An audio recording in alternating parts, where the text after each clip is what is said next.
y'all, it's Therapy with Ricky, and I am back for a very overdue podcast episode. And I'm titling this episode, Feel Your Feels. All right.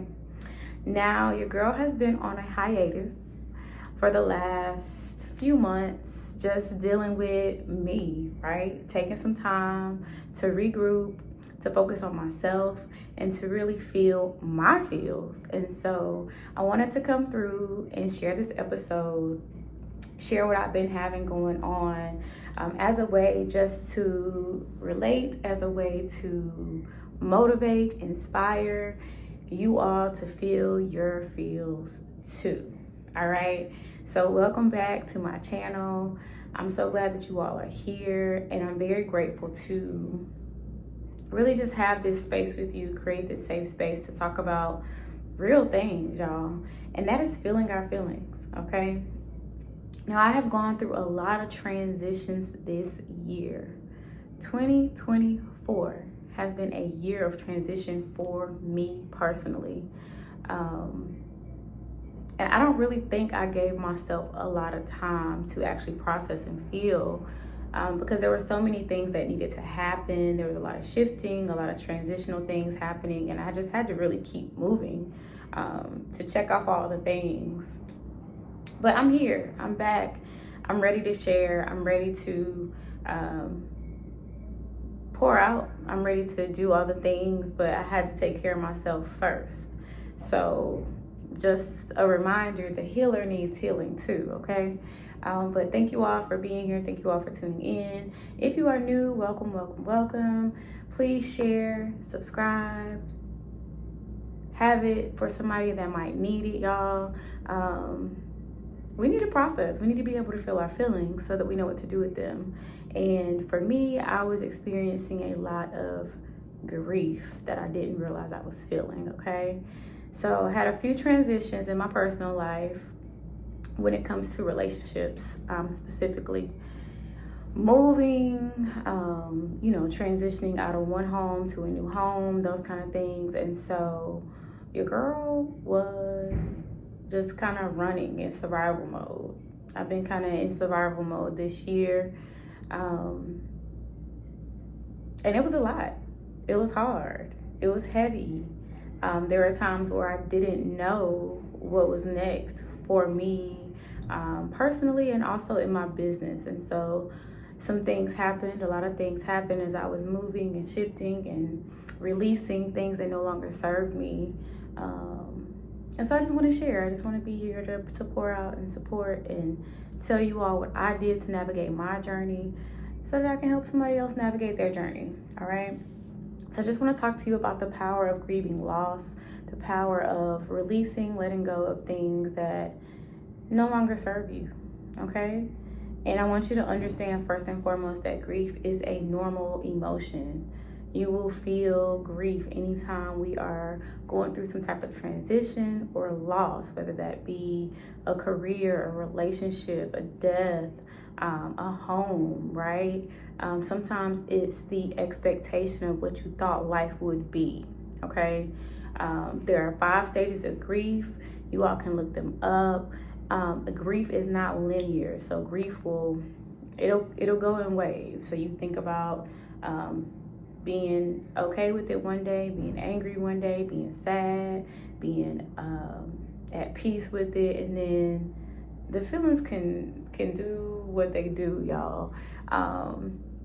So it's important that you feel them. It's okay that you check in with them, and it's also important that you have a lot of compassion for yourself as you navigate your feelings, okay?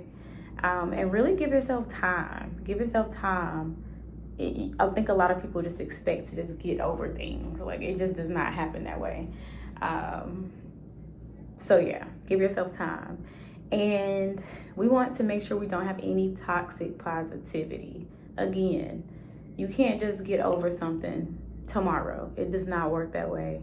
A lot of times we don't want to feel our feelings, and that's why we stay in situations or stay in things that no longer serve us, things that are not making us happy. But you have to feel your feelings. Feelings are a natural part of life. And so sometimes you have to feel hurt, you have to feel pain, you have to feel rejection, you have to feel disappointed, you have to feel those things to keep going. Okay, we got to keep going, but you can't avoid feeling. All right, when you don't feel, what happens when you don't feel and when you don't process is your body holds on to those emotions, and it starts showing up in our bodies as stress, health issues, gut issues, pains, those kind of things. So even though you may not be talking about it, your body is still holding on to it. Your energy is still very much dealing with those emotions. All right. That can lead to anxiety, that can lead to depression, that can lead to a lot of sadness. And so we just don't want these unnecessary issues if we don't have to have them. That can lead to substance abuse, drinking, smoking, out here just being reckless with your life, okay? Spending, dating, sex, those kind of things. So you really want to be mindful of taking care of yourself and feeling your feels, all right?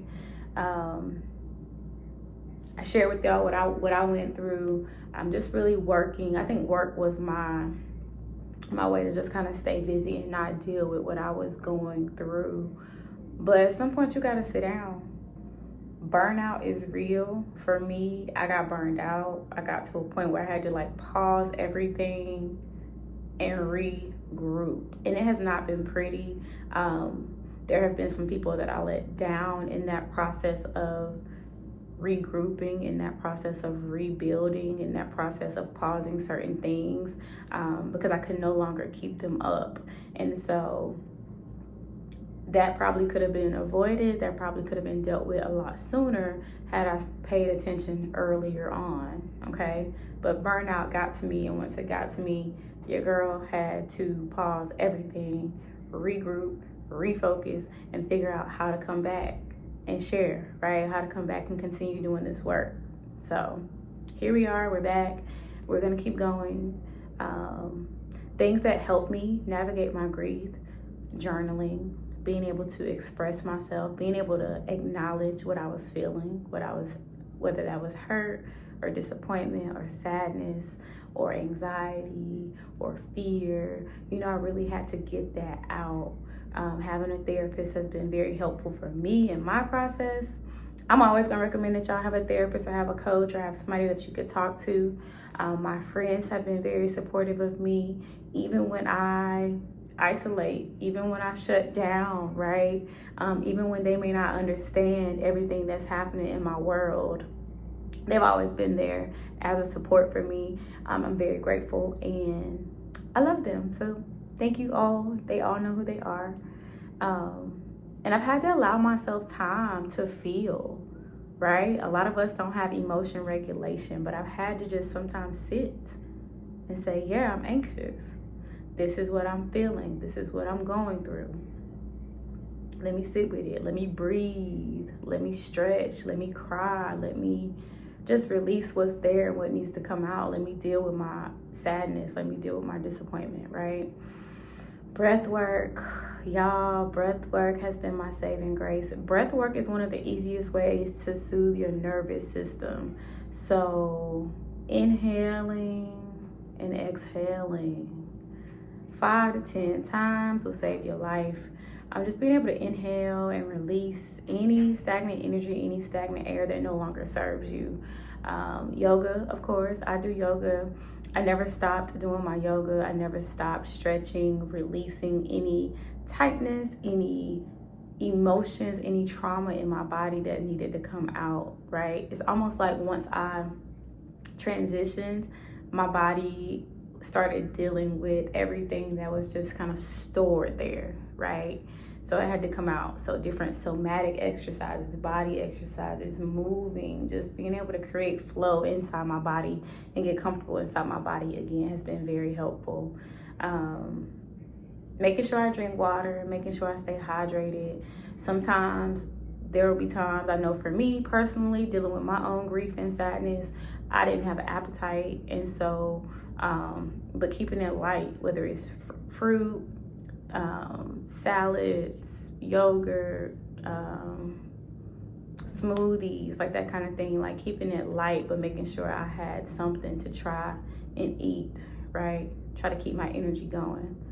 resting, just spending a lot of time resting, learning how to be still, learning how to sleep, right? How to have a good sleep routine. Have been all of the things that have really been nurturing me as I took this time away. And again, compassion, giving myself grace. I am not used to slowing down. I am not used to having a plan, knowing how things are going to look day after day, month after month.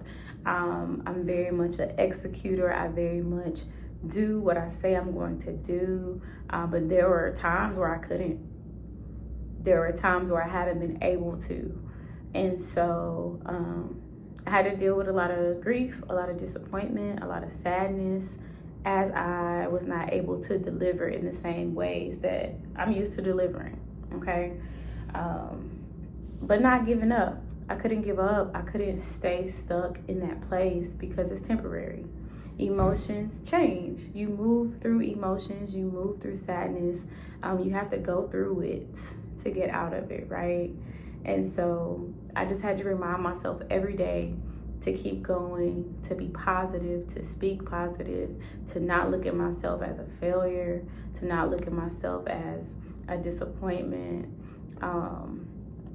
in my business, in my personal life, how the life I expected to have versus the life I was having, right? And so I really had to sit and process my things, my feelings, my stuff, right? You have to be able to get it out, y'all. And it's okay. We are not perfect. We are human, right? I'm actually still working through some of the things that I have needed to do throughout this process. So this is very much still an active process. Some days are harder than others, but every day I get up, I find my reason why to keep going.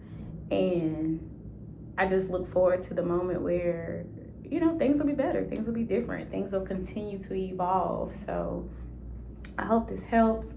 Real short and sweet podcast episode, just sharing where I've been, what I've been going through, taking some time just to pause and reflect and heal myself so that I can continue to do this work to heal, inspire, and motivate other people to keep going on this thing called life, y'all. Life be lifing, but we got it. We can do it. We're strong, right? We can conquer all the things. And so I hope this was helpful. Thank you all so much for tuning in. Share with me. I want to know what y'all been going through too. I want to know if this was helpful to anybody. I want to know how I can continue to help and pour in and be a support. All right, y'all. Peace.